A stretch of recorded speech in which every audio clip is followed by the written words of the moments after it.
नमस्कार ममता किचन रु आपण मान को स्वागत करुच्ची। आज मु बेल पणा तैयारी करी। एबे बेलर सीजन चली।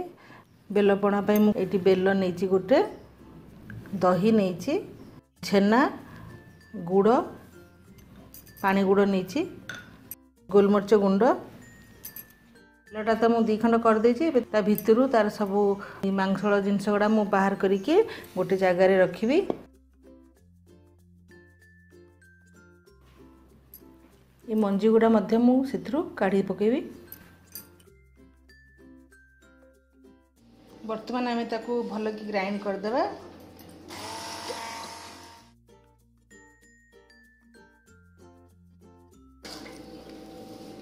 बर्तमान से गुड़ पानीटा मुझे पकेबी। गुड़ भी पकेदेबा।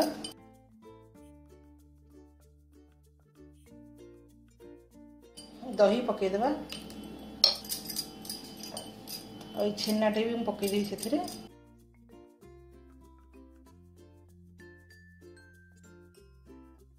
ठंडा पानी पकईदेवा।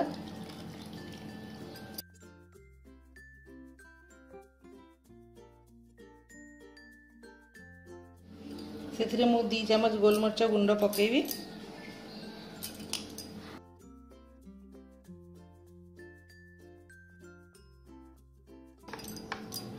बेल पणा भल कि ग्राइंड हो जाइए। भल कि मुझे गोलई देती।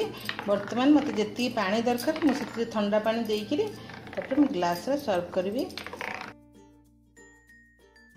मोर तो बेल पणा प्रस्तुत हो जाइए। आप भल लगिला लाइक कमेंट शेयर करेंगे सब्सक्राइब करेंगे।